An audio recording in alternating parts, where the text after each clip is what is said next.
Dawson hit a 777 squat, 518 bench, and 783 deadlift after major knee injury by using ATG accessory to rebuild his knees, starting with getting stronger backward. Then, in his words, Tibbs till he can't walk, mastering pain-free full range of motion, one side at a time. Then putting it together on two legs, bulletproofing behind the knee joint, and bulletproofing the front of the hips. And please bear in mind, these are all the same exercises that I use to fix my knees and jump higher, that my mom uses at age 69 to still be able to run and have great mobility with her grandkids. Now, before Dawson goes crazy, let's head to Mama's house to see how strength applies to her. So Dawson, myself, and my mom do pretty similar leg exercises. For the upper body, there's a big deviation, which I wanted to show. For my mom, we hooked up these rings, and this is what she does for the upper body.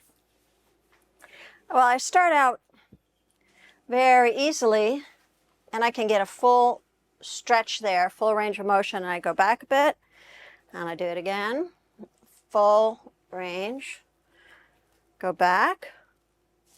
I keep going back to a level where I've got some challenge.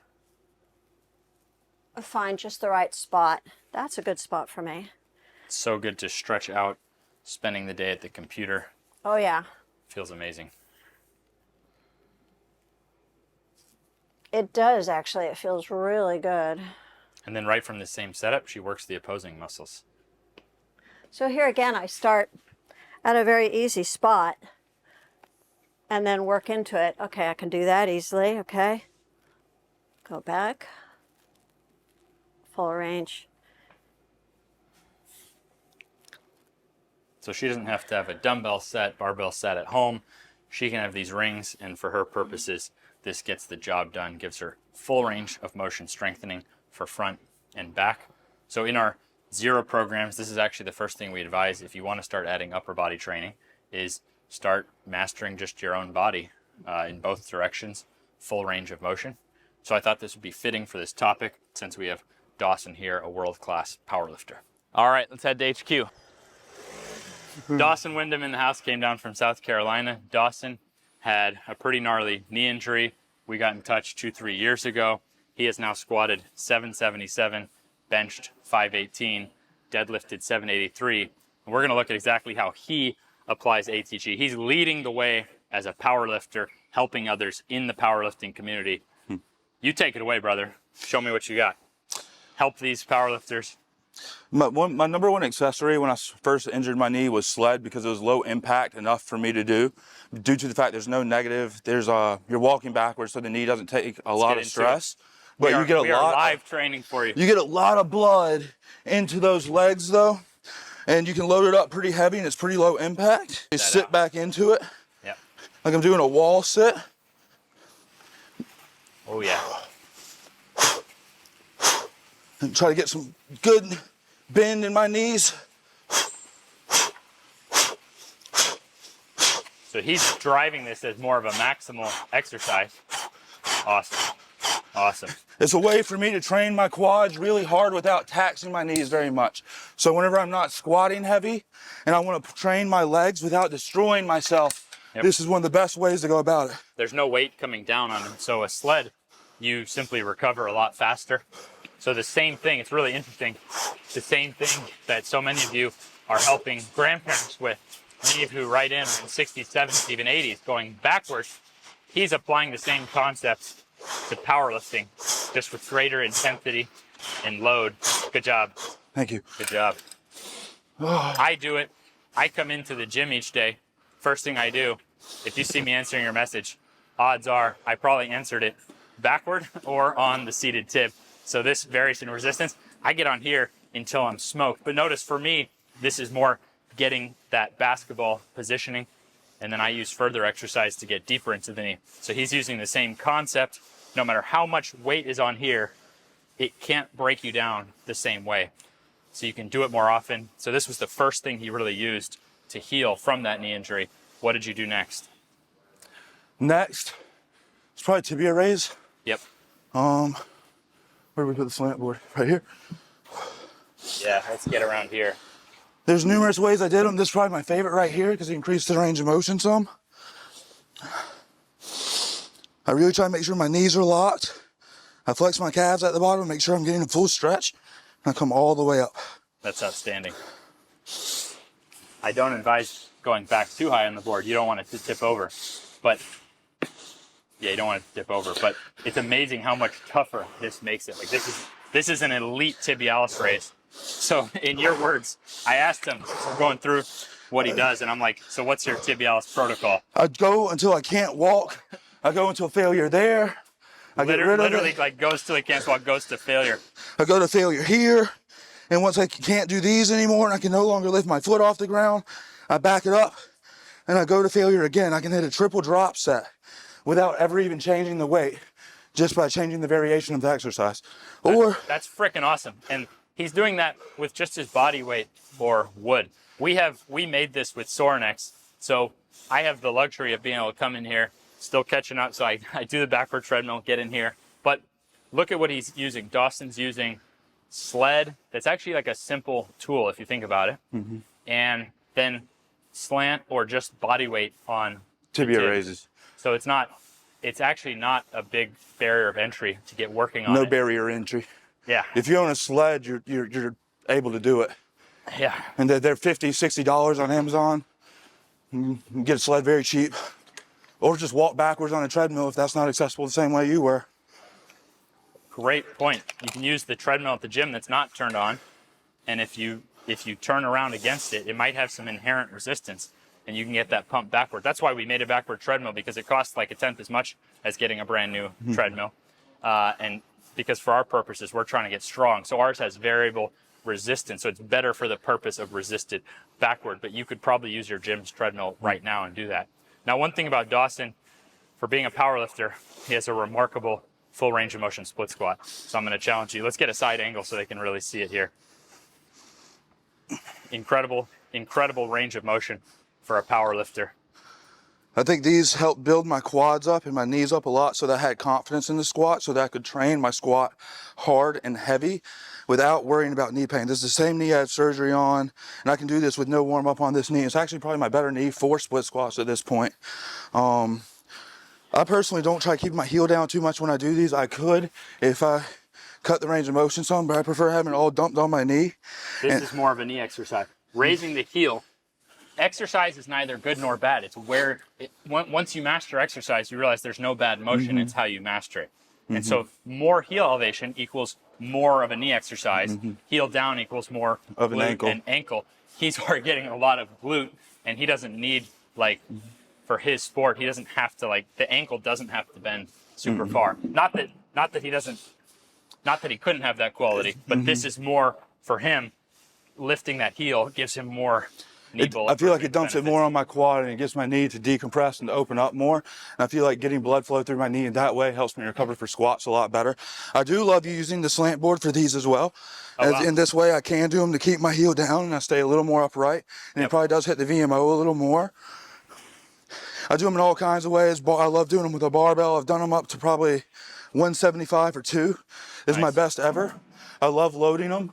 This is primarily how I do it, is with the rubber wedge, because I travel a lot. So super simple, and then it doesn't move around.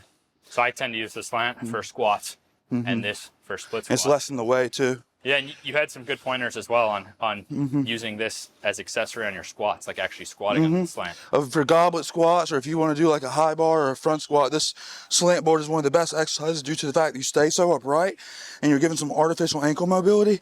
And I'm really stretching my quads out here. A lot of people, when they train quads, powerlifting, bodybuilding, we have the idea of like doing a leg press and coming here. Like, you're not getting much knee extension and knee flexion at all.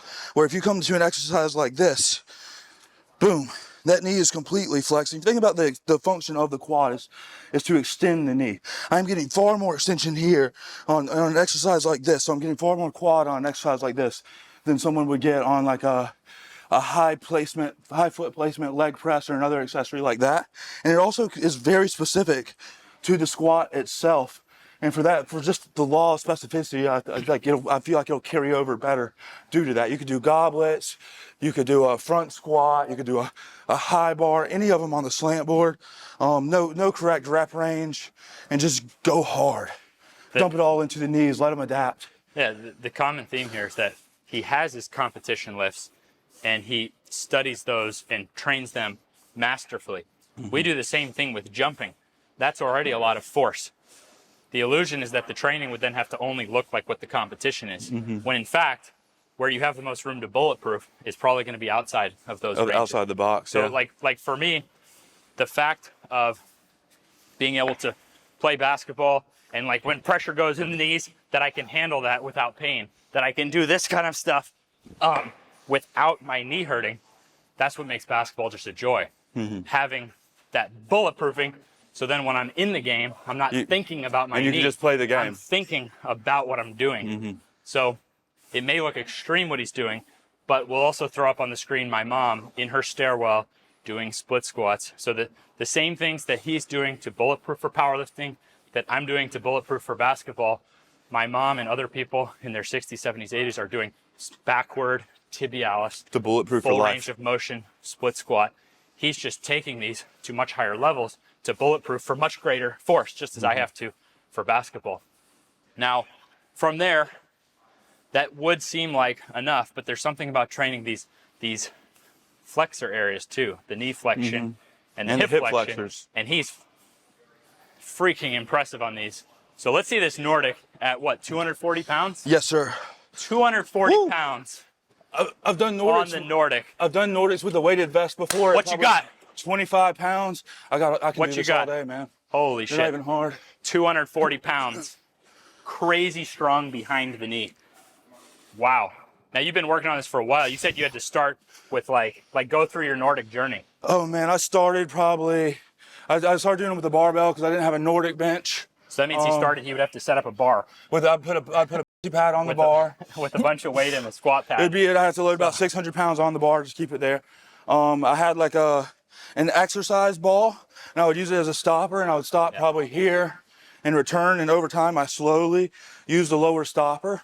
And along with that, I would just train negatives and just try to control it as long as I possibly could on the way down to help build some strength, and then I'd just use my arms to come back up. Really, I would just do Take Nordic. a break a couple minutes, and then let's see some explosive reps. Oh, It's a great teaching point right now in the Nordic. For a young athlete, it's really easy to get into the Nordic because they don't have upper body mass. You're lifting your own upper body mass. So just because you can do a Nordic doesn't mean you're a freak athlete. A Nordic, you're a freak athlete almost in relation to how good you are at a Nordic versus how good you are at everything else. So for him at 240 to be doing Nordics like that, that's what I've seen now as a trainer, training actually like a number of the richest athletes in the world. Like what separates the absolute freaks? Well, they often have a lot of muscle mass or these other qualities and have the pound for pound strength. Whereas then your person who builds up in the weight room but doesn't train around the joints and they drop like a sack of potatoes. They don't have and that. They can't run fast. So you find that the real freaks have both. the juice, the skill, whatever, and can do stuff like that.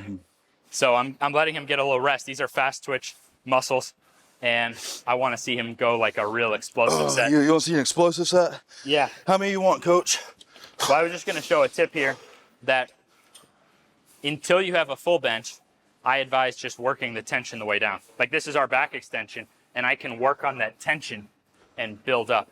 And if you're an older person starting this, there's really two ways about it. Maybe your gym has a hamstring curl machine. That would be like a beginner way to get into it. You can even use a band to do hamstring curls. You can even bend your hips a lot and just feel that tension. This is like a long-term exercise. You got 52 weeks in a year. If you just give it a little bit of tension over time, you can build to like a far more bulletproof knee than if you just avoid it because you think you can't get into it. So now let's look at an end product of a couple of years. Let's see some explosion here. Here we go. Amazing. Boom. Absolutely insane. Train a lot of pro athletes. This is like elite pro athlete level muscle mass and hamstring strength. Nice job. Thank you. Killing it. So he's got one more in store for us. And that Which is is hip super- flexor. Yeah. And he's picking up like a 45-pound dumbbell. We're going to watch him go to failure on this. Oh, I get to go to failure on these, huh? The most common way I do it while he sets up there is just working on my body weight. And if you drop one foot, you can do reps and it's a little bit easier. And if you're here, you can do reps and it's even easier. So this is just a baseline way to ensure that these hip flexors, the muscles that pick up the legs, are getting strong enough. And remember, we had that split squat this way. So the stretch here plus the strength here makes the hips way more bulletproof than either or. Oh, you don't want weak hip flexors and you don't want stiff hip flexors. He's got both. And now we're going to see what he's got here. I want to see this to failure. Oh God, that's gonna be 45-pound dumbbell. This is gonna be painful. Pressure is on. So he sets up like this so he can really get maximum strength. He's got something to hold on to. 2, 3, 4, 5, 6, 7, 8, 9, 10, 11, 12, 13, 14, 15, 16. Good job. So he's taking each of these bulletproofing exercises, all these areas that I do for basketball, that my mom does, to be able to sprint at 69 years old and have great mobility with her grandkids. And he uses these to bulletproof for powerlifting. And you can see it's measurable, it's math, it's physically putting in the work at a level to actually create more protection around the knee over time. And he did this after a knee injury. So sometimes it sucks to have to learn after a knee injury. All right, now he's got to match those 16 reps while we go through the outro. Thanks to Dawson and all of you doing the ATG system. To learn powerlifting stuff, I'd suggest ATG Basics because you can learn. He uses a lot of this stuff, including for the back and the shoulders for deadlift and bench. I highly encourage going to his channel. It's so much to try to unpack in one video of all the different ATG stuff he does. So definitely check out his channel. Thanks to those of you doing the certification now to help other people. He's a coach now, helping other people. Nothing better in the world than that. Any last words for us, brother? Thank you for having me, Ben. I appreciate it, Tom. Yeah.